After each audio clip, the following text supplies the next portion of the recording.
So now that we've talked about who we are and what we say, the question becomes, how do we deliver this message? And that's where social media can be an incredible tool for building these brand-driven communities. Now, I talked earlier about how we live in a brand-driven world. Well, there are just a few social media brands out there, as you can see. But for the purposes of today, we're really going to focus on the low-hanging fruit. And that's Facebook, Twitter, YouTube. But rather than just kind of go through with some bullet points of, here's why all of these are good, I really want to leave you with a plan that you can kind of take with you and a construct that you can remember. So that's why, again, I'm going to come back to this idea of community. And I want you to start thinking of all of these different social networks as different points in a community that we're going to build online. Now, as we start talking about building these online communities, one thing I don't want you to forget is the center of your community, which ultimately should be your website. That is the town square of your online brand. You don't see a lot of physical communities in the world without a clearly articulated center. So a lot of people get real excited about social media and want to put all of this stuff on Facebook and Twitter or other places, and oftentimes throw the baby out with the bathwater. So you want to have a lot of these conversations that you're having on all these social networks drive back to your website, your hub, the center of your brand-driven community. And you may be sitting there thinking, okay, well, our website's pretty basic. It just has a little bit of information. Why are people going to continue to come back here and hang out at our website? Well, what you're going to do to get people coming back and to encourage that stickiness is to add some sort of a blogging component to your website. Now, this is important for a few reasons. The first one being policy leadership. You guys, as you've spent the last couple of days expressing, are experts in this area. This is what you do. And a great way to demonstrate this expertise is through publishing. And an easy way to publish is online. And this is, again, a great tool for positioning you as a policy leader, but it also does something else. Because where are people going when they have a question about some area that they maybe don't know and that they need to seek out an expert? What are they doing? Are they looking in the yellow pages? No. What are they doing? They're Googling it.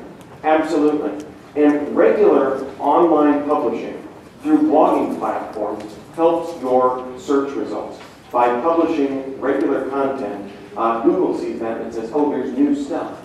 Now, I said again, we were going to talk about this in terms of a brand-driven community, and that we're building a little community. We started kind of at a town square, and we're going to build out from here with all the different people, all the vast demographics represented on Facebook.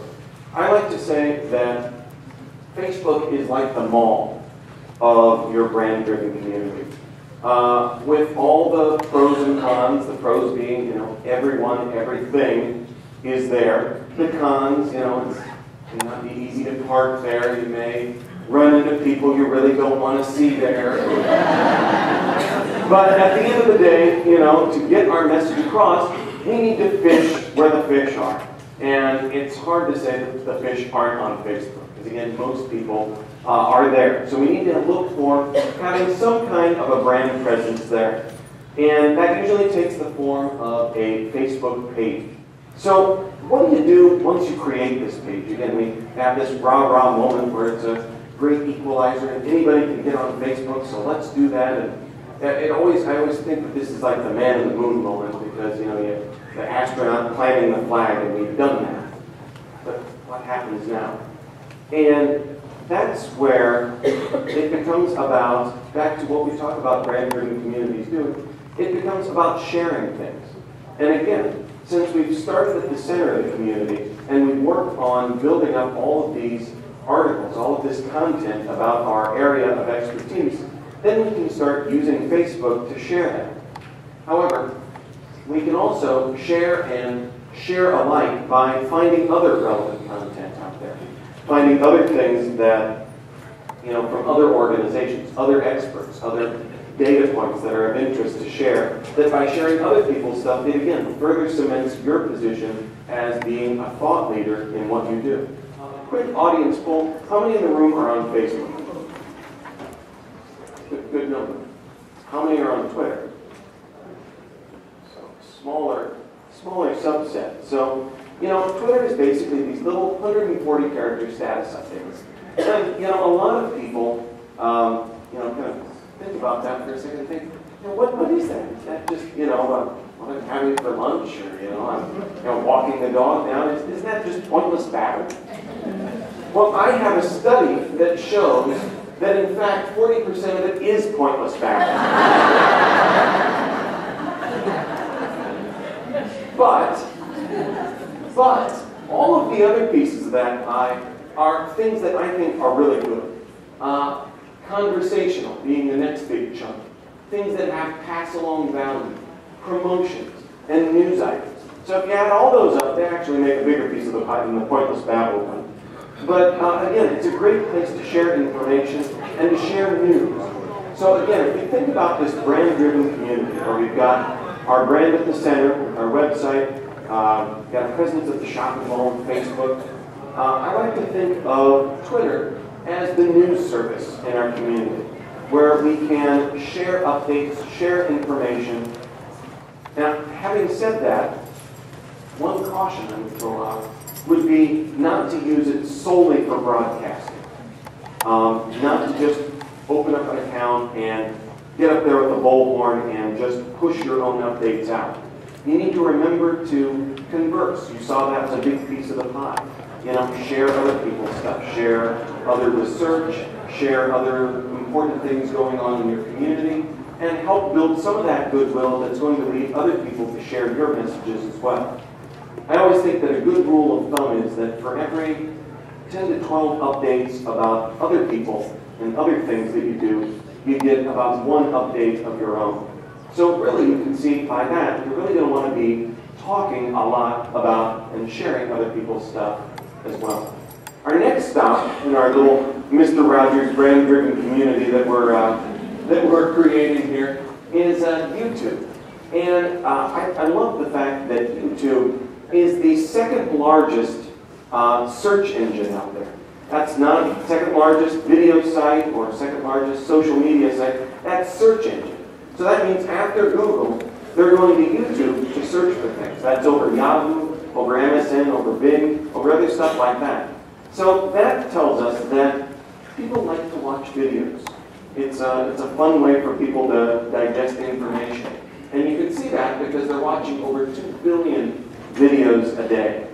So that's why I say that in our brand-driven community, YouTube is like the movie theater. The people like to be entertained in a community, so you need to have some pieces of video content that people can grab and engage with and engage their senses, and it also gives that personal touch. And one of my favorite examples is on the Bill and Melinda Gates Foundation website. They have a tab on there that says a letter from Bill Gates, and you click on it, and it is, in fact, not a letter at all. And you think about this, you think about a 400 or 500 word letter, many paragraphs online. Some people might read that. But think about a video like this, about a 4-minute video that's got, probably close to 1,000 words, many more words. And people are going to actually watch that and engage with that because, again, it's fun to watch video. Did a quick audience poll before. Who here is on LinkedIn? So again, somewhere between Facebook and Twitter. So you're one of 100 million using LinkedIn, but LinkedIn is a great social network. It's not as big as Facebook, obviously, but it's more of a professional networking. A lot of the people that you connect with via events like this. And I happened to look up and see that my number of LinkedIn connections were exactly equal with the number of friends I have on Facebook. But I was using LinkedIn once a month, once every other month. I was just interacting with it when, when I get a request, basically.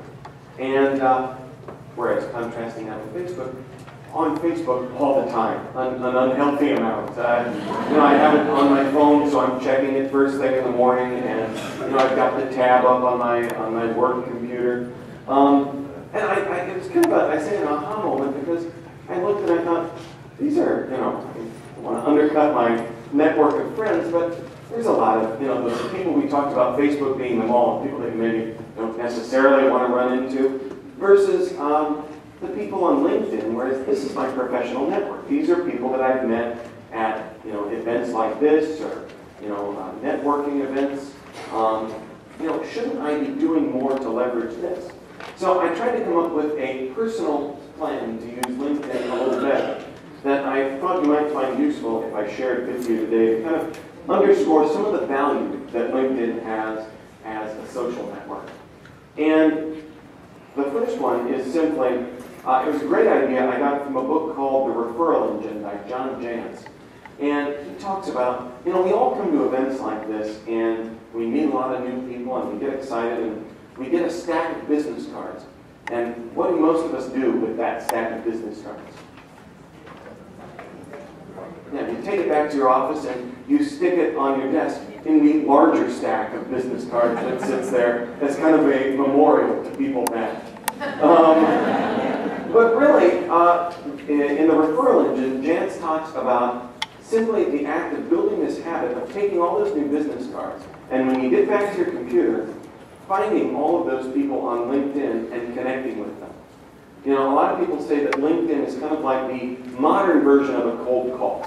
It kind of gets that quick introduction out of the way so that you have some sort of a bridge built to these people. And that's important because it can help you with the next thing, which is communicate via LinkedIn. You can send direct messages via LinkedIn. You can post status updates. You can share different things. There's all sorts of communication channels built within LinkedIn. Another great thing on LinkedIn are groups. You can form different groups around different areas of interest. You see a lot of professional associations keeping groups alive, between their different offline events like this to kind of keep that idea sharing and those best practices going.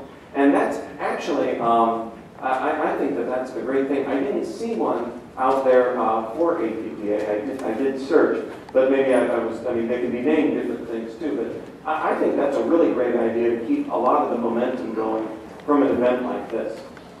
And the big thing about LinkedIn is to just remember to share. When I was kind of getting some ideas from a friend, I said, how do you use LinkedIn? How can you make it? And he said, well, I've got a job now, so I really don't use LinkedIn anymore. And I think that that's actually a pretty common misconception out there, because I think there's a lot of people that think of it as, oh, it's like an online resume, it's like Monster, Career Builder. I don't need to use it in the in-between times. And I really would encourage you to think of it as kind of a professional version of Facebook, and to develop that professional network. So that's why in our brand-driven community, I like to think of LinkedIn as kind of the chamber of commerce in our brand-driven community that we're building. And to recap that community, we have our strong brand in the center. We have a presence at the local mall, fishing where the fish are, via Facebook. We are communicating with the news channels and sharing information with Twitter. And we're giving people engaging video content with YouTube. And we're also keeping our professional network strong at our local chamber via LinkedIn. And this helps us build that brand-driven community around our issue.